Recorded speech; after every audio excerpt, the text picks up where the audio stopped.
ആദ്യം Shri P K Gopan, ഒന്നാമത്തെ പ്രശ്നം ടെൻഡർ ഇല്ലാതെ കോമ്പറ്റേറ്റീവ് ബിഡ്ഡിംഗ് ഇല്ലാതെയാണ് ഊരാളുങ്കൽ സൊസൈറ്റിയുടെ ഉപസ്ഥാപനമായ IIICക്ക് ഈ നടത്തിപ്പുമായി ബന്ധപ്പെട്ട കരാർ കൊടുത്തിട്ടുള്ളത്.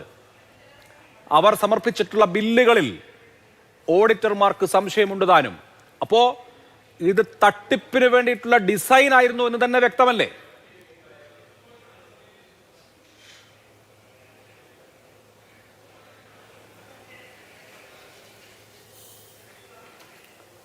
ശ്രീ അഭിലാഷ് മോഹൻ, ഇങ്ങനെ ഒരു പ്രശ്നത്തെ ചുരുക്കി കാണേണ്ടതുണ്ടോ? അത്ര ലാഘവത്തോടുകൂടി അതിന് പ്രതികരിക്കേണ്ടതുണ്ടോ? ആഗോള അയ്യപ്പ സംഗമം എന്നുള്ളത് തിരുവിതാംകൂർ ദേവസ്വം ബോർഡിൻ്റെ പ്ലാറ്റിനം ജൂബിലിയുമായി ബന്ധപ്പെടുത്തി അവരാവിഷ്കരിച്ച ഒരു പുതിയ സംവിധാനമാണ്. അത് നമ്മളൊക്കെ നേരത്തെ പല ഘട്ടത്തിൽ ചർച്ച ചെയ്തതുപോലെ ശബരിമല ഒരു ആഗോള തീർത്ഥാടന കേന്ദ്രമാണ്, അല്ലെങ്കിൽ അങ്ങനെ ആകണം. ഇന്ത്യയെ സംബന്ധിച്ച് ഭൂരിപക്ഷം സംസ്ഥാനങ്ങളിലെയും അയ്യപ്പ വിശ്വാസികൾ വന്നു പോകുന്ന ഒരിടം കൂടിയാണ്. അപ്പോൾ അവിടെ വിശ്വാസികളുടെ വർഷങ്ങളായുള്ള അഭ്യർത്ഥന, പല വിധത്തിലുള്ള നിർദ്ദേശങ്ങൾ, ഇതെല്ലാം കൂടി ക്രോഡീകരിക്കുന്നതിന് അയ്യപ്പ വിശ്വാസികളുടെയും ടെക്നീഷ്യന്മാരുടെയും അതുപോലെ ആ മണ്ഡലത്തിൽ അഭിപ്രായങ്ങൾ പറയാൻ കഴിയാവുന്ന വിദഗ്ധരുടെയും ഒരു മീറ്റിംഗാണ് തിരുവിതാംകൂർ ദേവസ്വം ബോർഡ് അയ്യപ്പ സംഗമം കൊണ്ട് ഉദ്ദേശിച്ചത്. ഏതാണ്ട് 4000, കൃത്യമായി കണക്ക് പറഞ്ഞാൽ 4216 പേരാണ് അയ്യപ്പ സംഗമത്തിൽ പങ്കെടുത്തത്.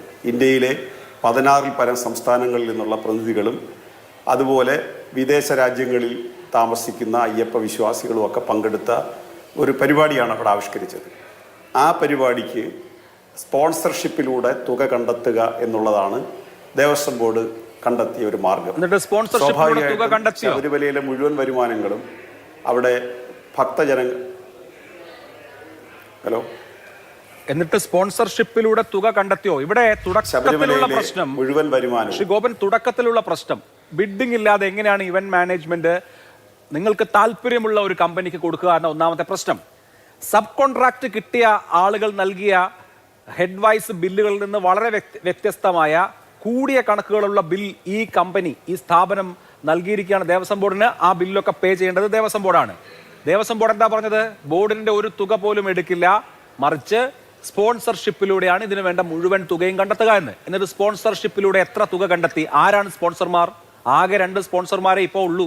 അത് ഒന്ന് കേരള ബാങ്കാണ്, 2 ധനലക്ഷ്മി ബാങ്കാണ്. ബോർഡുമായി ബന്ധപ്പെട്ട് നിൽക്കുന്ന ഒരു പ്രധാനപ്പെട്ട ധനകാര്യ സ്ഥാപനം. ബോർഡിന്റെ എല്ലാ അക്കൗണ്ടുകളും ധനലക്ഷ്മി ബാങ്കിലാണ്. രണ്ടാമത്തത് CPM-മായി ബന്ധപ്പെട്ട എല്ലാ പരിപാടികൾക്കും ഫണ്ട് തരേണ്ട, സംഭാവന തരേണ്ട ബാധ്യതയുള്ള കേരള ബാങ്കും. അല്ലാതെ വേറെ എവിടെ സ്പോൺസർ?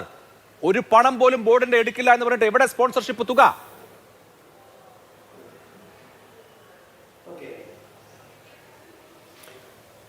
ശ്രീ അഭിലാഷ്, ഞാൻ പറഞ്ഞു പൂർത്തീകരിക്കട്ടെ, നമ്മൾ തുടങ്ങിയതല്ലേ ഉള്ളൂ.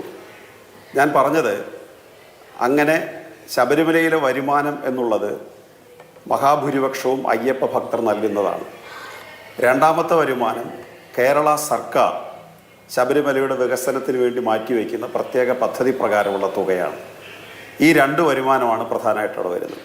അപ്പോൾ ശബരിമലയിലെ വികാസ പരിണാമങ്ങൾക്ക് വേണ്ടി, ശബരിമലയെ ആഗോള തീർത്ഥാടന കേന്ദ്രമാക്കി മാറ്റുന്നതിന് വേണ്ടി, ഇങ്ങനെയുള്ള അഭിപ്രായങ്ങളും നിർദ്ദേശങ്ങളും സ്വീകരിക്കാൻ വേണ്ടി അവിടെ അയ്യപ്പ സംഗമം നടത്തുമ്പോൾ അതിനുള്ള തുകയും ഭക്തർ സംഭാവനയായിട്ട് നൽകുക, അതിനാണ് ഈ സ്പോൺസർഷിപ്പ് എന്ന് പറയുന്നത്. അങ്ങനെയാണ് അവിടെ സ്വീകരിക്കാൻ തീരുമാനിച്ചത്.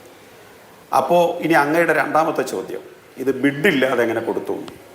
നിയമപരമായി ഊരാളുങ്കൽ ലേബർ കോൺട്രാക്ട് സൊസൈറ്റിക്ക് ഇത്തരം കാര്യങ്ങൾക്ക് ബിഡ് വേണ്ട. അത് അവരതുകൊണ്ടാണ് നമുക്ക് നാഷണൽ ഹൈവേയുടെ പണി അവർ ഏറ്റെടുത്ത് പൂർത്തീകരിച്ചതുമല്ല. അങ്ങനെയാണ് കേരളത്തിലെ വലിയ വികസന പ്രവർത്തനങ്ങൾ നടത്തുന്നത്. അങ്ങനെയാണ്, അത് ഓഡിറ്റ് ഉള്ളതാണ്. ഊരാളുങ്കൽ ലേബർ കോൺട്രാക്ട് സൊസൈറ്റിയെ സംബന്ധിച്ച് അതിൻ്റെ കണക്കുകളെല്ലാം സുതാര്യമാണ്. യാതൊരു തരത്തിലുള്ള മാൽ പ്രാക്ടീസ് നടക്കാത്ത ഏഷ്യയിലെ ഏറ്റവും വലിയ സ്ഥാപനങ്ങളിലൊന്നാണത്, അല്ലെങ്കിൽ ഒന്നാമത്തെ സ്ഥാപനമാണ്.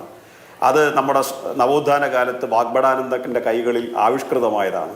അങ്ങനെ ഒരു സ്ഥാപനത്തിന് ബിഡ് വേണ്ട എന്നുള്ളത് കൊണ്ടാണ്, അത് ലീഗലിയാണ്, ബിഡ് വേണ്ട എന്നുള്ളത് കൊണ്ടാണ് അവർക്ക് അത് കിട്ടിയത്. അവരത് ഭംഗിയായിട്ട് അതിനുശേഷമുള്ള കോലുവെക്കുന്ന എല്ലാ പദ്ധതിക്കും ഊരാളുങ്കലാണ്. അതിപ്പോ ഇൻഫ്രാസ്ട്രക്ചർ പദ്ധതി ആവട്ടെ, ഇവന്റ് മാനേജ്മെന്റ് പദ്ധതി ആവട്ടെ, സോഫ്റ്റ്വെയറുമായി ബന്ധപ്പെട്ട പദ്ധതി ആവട്ടെ, എല്ലാം ഊരാളുങ്കലാണ്. അവർക്ക് ബിഡ് ചെയ്യാതെ തന്നെ കൊടുക്കാം എന്ന ന്യായമുണ്ട് എന്ന് പറയുന്നു. അത് ഒന്നാമത്തെ വശം. ശരി, ഇനിയിപ്പോൾ ഈ തരത്തിൽ ബിഡില്ലാതെ ഇതിന്റെ വർക്ക് കിട്ടിയിട്ടുള്ള കമ്പനി എക്സ്പെൻസ് പെരുപ്പിച്ച് കാണിക്കാൻ പാടുണ്ടോ? ബില്ലുകളിൽ കൂടിയ തുക എഴുതാൻ പാടുണ്ടോ? എന്നിട്ട് ഇനിയിപ്പോൾ ആ പണം ആര് കൊടുക്കണം? അല്ല, ഇതൊക്കെ നിങ്ങൾ പറയുന്ന ഇതൊക്കെ തെളിവ് സഹിതം വരേണ്ടുന്ന കാര്യങ്ങളാണ്. ഓഡിറ്റ് റിപ്പോർട്ടിലുള്ള കാര്യമാണ്. ഒന്നാമത് നമ്മൾ സമ്മതിക്കേണ്ട കാര്യം ഊരാളുങ്കൽ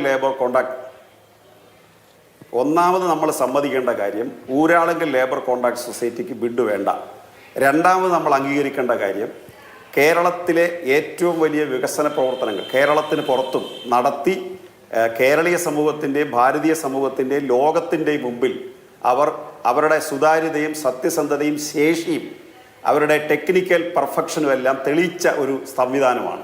അതുകൊണ്ട് അങ്ങനെ ഒരു സൊസൈറ്റിയെ ഇരുട്ടിൽ നിർത്തുന്നത് ഒരു ശരിയായ ആക്ഷേപമോ ആരോപണമോ അല്ല. അവർക്ക് ഈ 4 കോടിയുടെ 3 കോടിയുടെ അല്ല 1000-1500 കോടി രൂപയുടെ വർക്ക് ഏറ്റെടുത്ത് ചെയ്യുന്ന ഒരു സംവിധാനമാണ് ഊരാളുങ്കൽ ലേബർ കോൺട്രാക്ട് സൊസൈറ്റി. കേരളീയർക്ക് അത് ഇപ്പൊ തന്നെ പരിചയപ്പെട്ടു.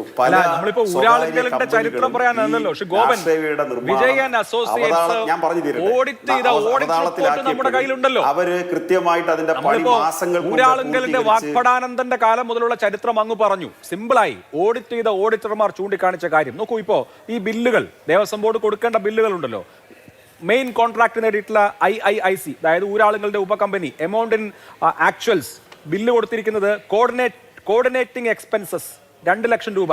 അതേ ജോലി ഉപകരാർ കൊടുത്തിരിക്കുന്ന Kerala arts and crafts village sub contract നേടിയിട്ടുള്ള കമ്പനിയാണ്. അവരുടെ ബില്ല് പ്രകാരം, അവരുടെ ഈ ഹെഡിൽ നിന്നുള്ള ബില്ല് പ്രകാരം നില്ലാണ്, 0 ആണ്. പോട്ടെ, ലോജിസ്റ്റിക്സ് ആൻഡ് അക്കോമഡേഷൻ പേഴ്സണൽ 1 ലക്ഷം രൂപയാണ് ഈ ഹെഡുകളിൽ നിന്നുള്ള ബില്ല് അനുസരിച്ച് സബ് കോൺട്രാക്ട് കിട്ടിയ കമ്പനി പറയുന്നത്. നോക്കൂ, ഊരാളുങ്കൽ കൊടുത്തിരിക്കുന്ന, അതായത് നമ്മൾ പേ ചെയ്യേണ്ട, ദേവസ്വം ബോർഡ് പേ ചെയ്യേണ്ട ബില്ല് എത്രയാണ്? ബില്ലിന് ആക്ച്വൽ എമൗണ്ട് 2,33,224 ഇനി പോട്ടെ, ഡെയിലി ഫുഡ് അലവൻസ്, പാർട്ട് ഡെയിലിൽ പെടുന്ന ഡെയിലി ഫുഡ് അലവൻസ് ഈ ഉപകരാർ കിട്ടിയ കമ്പനിയുടെ യഥാർത്ഥത്തിലുള്ള ചെലവ് എന്ന് പറയുന്നത് 5,939 രൂപയാണ്. ഫുഡ് ബാറ്റ 5,939 രൂപയാണ് യഥാർത്ഥത്തിൽ സബ് കോൺട്രാക്ട് കിട്ടിയ കമ്പനിയുടെ കണക്കനുസരിച്ച്. ഇവർ ക്ലെയിം ചെയ്യുന്ന ബില്ല് എത്രയാണ്? ആക്ച്വൽ ബില്ലിൽ ക്ലെയിം ചെയ്യുന്നത് എത്ര തുകയാണ്? 73,780 രൂപ. ഇതൊക്കെ ഓഡിറ്റർമാർ കണ്ടെത്തിയ കാര്യമാണ്. ഊരാളുങ്കലിന് വലിയ ചരിത്രമുണ്ട്, വാഗ്ഭടാനന്ദൻ തുടങ്ങിയതാണ്, വലിയ വർക്ക് ഏറ്റെടുത്ത് നടത്തുന്നതാണ്. അതുകൊണ്ട് അവരുടെ ഉപകമ്പനി എന്ത് ബില്ല് എഴുതി തന്നാലും അത് പേ ചെയ്യണമെന്നാണോ?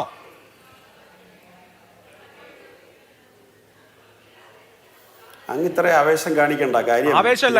ദേവസ്വം ബോർഡ് പ്രസിഡന്റ് ബഹുമാന്യനായ ജയകുമാർ സാർ, അല്ല ഞാൻ പറയട്ടെ, അല്ല നിങ്ങൾ ഇങ്ങനെ ചോദ്യം ചോദിക്കുക ഉത്തരം പറയാൻ സമ്മതിക്കാതിരിക്കുകയും ചെയ്യുന്ന ഒരു ശീലം അഭിലാഷിന് സാധാരണ ഇല്ലല്ലോ. നിങ്ങൾക്ക് ചോദ്യം മാത്രമായിട്ടേ അങ്ങനെ ഒരു ചർച്ച നടത്തുന്ന ആളല്ലല്ലോ അഭിലാഷ്. നിങ്ങൾ ഇത് ആവിഷ്കരിക്കാൻ ശ്രമിച്ചാൽ നമുക്ക് ബുദ്ധിമുട്ടാണത്. ഞാൻ പറഞ്ഞത്, ഒരു ചോദ്യം 10 ചോദ്യം ചോദിച്ചാൽ ഒരെണ്ണത്തിന് മറുപടി പറയാൻ സമ്മതിക്കും, എന്നിട്ട് നമുക്ക് രണ്ടാമത്തേലേക്ക് കിടക്കാം. ചോദ്യം 10 ഉത്തരം ഒരെണ്ണം പോലും വേണ്ട എന്നുള്ള സ്ഥിതി ഉണ്ടാവരുത്.